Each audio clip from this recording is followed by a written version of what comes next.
ഇന്ന് കുട്ടികൾക്കൊക്കെ സ്കൂളിൽ കൊണ്ടുപോകാൻ ഇഷ്ടപ്പെടുന്ന ഒരു ഹെൽത്തി ആയിട്ടുള്ള ഒരു എന്താണ് അതിന് പേര് എന്താണെന്ന് ചോദിച്ചാൽ എനിക്കറിയില്ല. നിങ്ങൾ ഇഷ്ടത്തിനൊരു പേരിട്ടുള്ളൂ. ഞാനൊരു പിസ്സ ചപ്പാത്തി എന്ന് വേണമെങ്കിൽ പേരിടാം. ഓക്കെ, ആദ്യം നമ്മൾ ചപ്പാത്തി ഇതുപോലെ പരത്തുക, അല്ലെങ്കിൽ ചപ്പാത്തി ഉണ്ടെങ്കിൽ ചുട്ടെടുക്കുക, അങ്ങനെ എന്തെങ്കിലും ചപ്പാത്തി വേണം. അതാണ് മെയിൻ ഇൻഗ്രീഡിയൻറ്റ്. ഇതിൽ പിന്നെ ദോശയിൽ വേണമെങ്കിൽ ഇത് ട്രൈ ചെയ്യാം കേട്ടോ.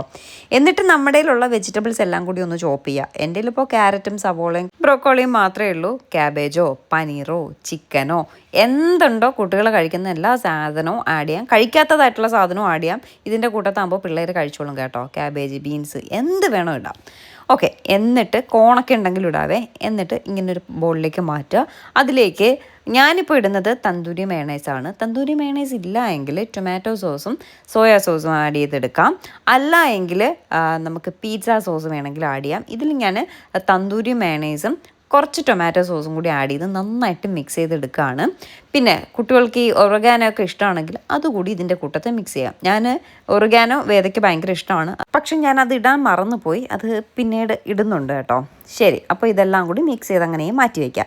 ഇനി ചപ്പാത്തി പാൻ അടുപ്പത്ത് വയ്ക്കുക. അതിലേക്ക് രണ്ട് ചപ്പാത്തി ചുടുക കേട്ടോ. ഒരു പിസ്സ ചപ്പാത്തി ഉണ്ടാക്കാനായിട്ട് 2 ചപ്പാത്തി ചുടുക. ഒരു ചപ്പാത്തി ചുട്ടു മാറ്റി വെച്ചു. ഒരു ചപ്പാത്തി അടുത്ത് വീണ്ടും പാനിലിട്ടു. അതിനെ മറിച്ചിട്ട ശേഷം നമ്മൾ എന്താ വേണ്ടത്? ചീസ് ആവശ്യമായിട്ടുണ്ട്. പനീറൊക്കെ ഉണ്ടെങ്കിൽ ആഡ് ചെയ്യാം. ഞാൻ പനീർ ഇടാൻ നോക്കിയപ്പോൾ എൻ്റെ കയ്യിലിരുന്ന പനീർ ചീത്തയായിപ്പോയി കേട്ടോ. പനീറൊക്കെ ഉണ്ടെങ്കിൽ നല്ല ഹെൽത്തി ആയിട്ട് കുട്ടികൾക്ക് കൊടുക്കാൻ പറ്റുന്നതാണ്. ഓക്കെ, ചപ്പാത്തി തിരിച്ചിട്ട ശേഷം രണ്ടാമത്തെ ചപ്പാത്തി തിരിച്ചിട്ട ശേഷം അതിലേക്ക് ഇതേ ചീസ് ഇങ്ങനെ, കുട്ടികൾക്ക് ഒരുപാട് ചീസ് ഇഷ്ടമാണെങ്കിൽ നിറയെ ഇട്ട് കൊടുക്കുക. കുറച്ച് ചീസ് മതിയെങ്കിൽ കുറച്ച് ഇട്ട് കൊടുക്കുക. ഞാനതിൻ്റെ ആ ഒരു ബോർഡറിലാട്ടോ വയ്ക്കുന്നത്. അപ്പോഴാണ് നമുക്ക് ചപ്പാത്തി ഒട്ടിപ്പിടിച്ച് കിട്ടത്തുള്ളൂ ആ ചീസിൻ്റെ ഇതിൽ. എന്നിട്ട് നമ്മൾ സെറ്റ് ചെയ്ത് വെച്ചിരിക്കുന്ന ആ ഒരു ഫില്ലിങ്സ് ഇതേ ഈ ചപ്പാത്തിയുടെ മുകളിൽ ഇങ്ങനെ സ്പ്രെഡ് ചെയ്ത് കൊടുക്കുക കേട്ടോ. ക്യാപ്സിക്കം, മല്ലിയില എന്തൊക്കെ വേണമെങ്കിലും ഇടാം. മല്ലിയിലേക്ക് ഇട്ടാൽ വേറൊരു ടേസ്റ്റ് ആവും. മല്ലിയില നിർബന്ധമില്ല, വേണമെങ്കിൽ ഇടാം. കണ്ടോ, ഞാൻ ഇപ്പോഴാണ് ഒറിഗാനോ ഇട്ടത്. ഒറിഗാനോ അതിൻ്റെ കൂട്ടത്തിട്ട് മിക്സ് ചെയ്ത് വെച്ചിട്ടുണ്ടെങ്കിൽ ഒരു കുഴപ്പമില്ല. എന്നിട്ട് വീണ്ടും അതിൻ്റെ മുകളിൽ ഒരു ചീസ് കൂടെ ഇങ്ങനെ വെച്ച് കൊടുക്കുക. ഞാൻ ഇതും അതിൻ്റെ ബോർഡറിലാണ് വയ്ക്കുന്നത്. കാരണം ഇതിൻ്റെ മുകളിൽ വീണ്ടും ഒരു ചപ്പാത്തി വയ്ക്കുന്നുണ്ട്. ആ ചപ്പാത്തി ഒന്ന് ഒട്ടിപ്പിടിക്കണമെങ്കിൽ ഇങ്ങനെ ചീസ് വെച്ചാലേ പറ്റത്തുള്ളൂ. അങ്ങനെ 2 സൈഡിലും ചീസ് വെച്ചിട്ട് അങ്ങോട്ടും ഇങ്ങോട്ടും മറിച്ചിടുക. എങ്കിലേ ചീസ് മെൽറ്റായി അതിലേക്കൊക്കെ ഒട്ടിപ്പിടിക്കത്തുള്ളൂ കേട്ടോ.